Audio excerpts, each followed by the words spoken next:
Craig here on the third floor. With me today, we've got Jesse Watson and Patrick Healy, and we're talking Guild.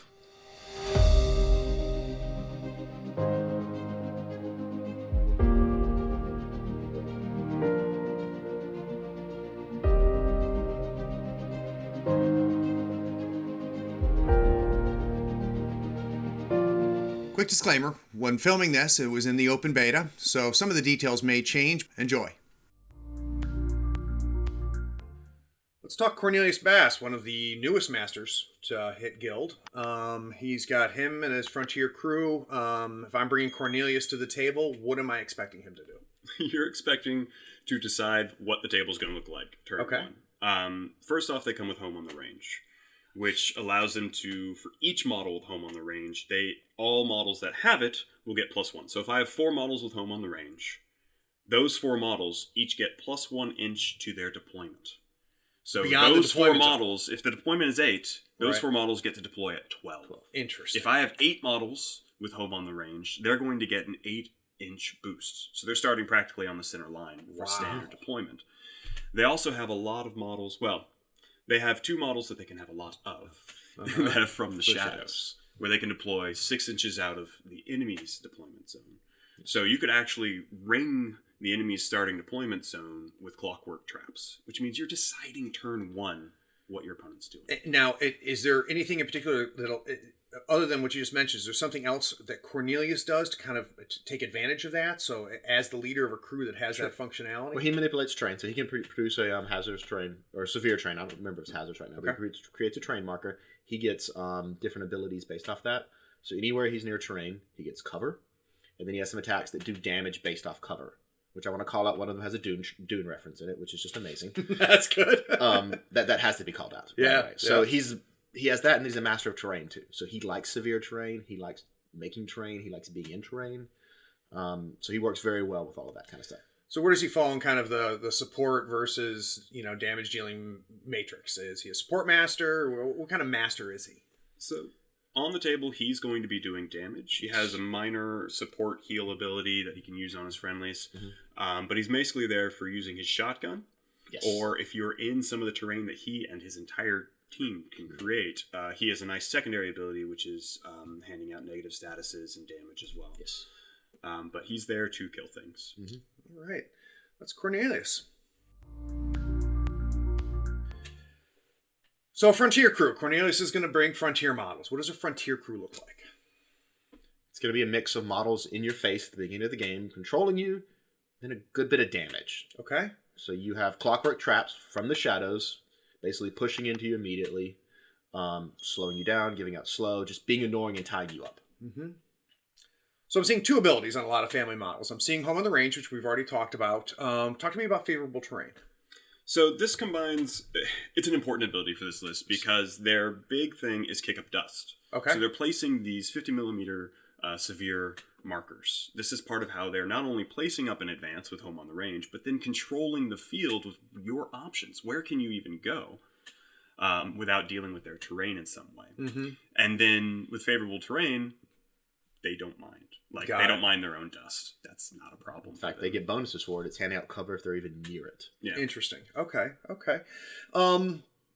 If I'm, obviously, I'm controlling deployment in a lot of ways, right? Mm-hmm. Between From the Shadows and the Home on the Range. What is the crew doing, though? If I'm going up against a Frontier crew, what do I expect to happen to me? To me, it feels like an Old West shootout. Not the high noon, that's Perdita. But this is once you've got 2 bandit gangs going at it and they're hiding behind barrels and things like that, you're going to have a lot of pieces with 8 and 12-inch attack ranges hiding out behind the terrain, and they're going to have the first dibs on what terrain they want to have, where they want to be standing, for the shootout that you're going to have after that. And you're going to have models like Reichart sort of stomping down the middle, making sure to protect soft spots or to really mix it up with melee. I mean, Reichart is basically a named executioner who can start basically on the center line and can't be charged. Oh, wow. Okay. Yeah, but so I guess we could say he's a beater? He's a beater. Yeah. He's a beater. He's a beater. He comes with, you looking at me, which is a lure plus in terms of the range that it can make you travel. Mm-hmm. So he can make sure that you come over to him, and now you're mixing it up with an executioner. Gotcha. One thing that's interesting with this, so you mentioned bringing in the traps and things like that. The trap mechanic, where they're bringing in the clockwork traps, I think itself could be a trap. And I think we need to see where this ends up. Sure. Because they only have 2 hit points, even though they're armored 2. And if I bring a lot of them, I'm also handing out a lot of pass tokens. Yes. Interesting, right? Because I have a lot of models that are, they're nice little tangles, but themselves, they're still a 2-cost model. Yeah. And so if I have access to splash damage, if I bring something like a Sonya, who can hit them all for, that 1 damage through their armor, and then they die to burning, that's a lot that's going to go away. I'm going to perhaps have handed my opponent a lot. So I think we still need to figure out what is the best composition for a Frontier team. 2 to 3. You can go 8. I think 8 is just a mistake. Got it. Yeah. Got it for the reasons that you just mentioned. And I think if you were to do that, you have to be ready to lose initiative, right? Because you're going to be giving so many pass tokens potentially to the opponent. Bass is very much a crew. You want to look at the table and really build your crew based off that. Okay. If there's some good impassable, like a building near the center line, Austringer starting on the center line, hiding behind a building, basically shooting you from turn 1, and you cannot shoot back at them. Could be really powerful. Got it. I think table dominance and understanding how terrain really works. If you're going to play boss, make sure you know the terrain rules very well. Because the better you have control of that, the better you're going to control the pace of the game. That makes sense. Any schemes or strats where Cornelius is your first place you look? I think he likes Reckoning. He will kill, and he kills at range. I think he can provide a lot of trouble in Cursed Idols. True.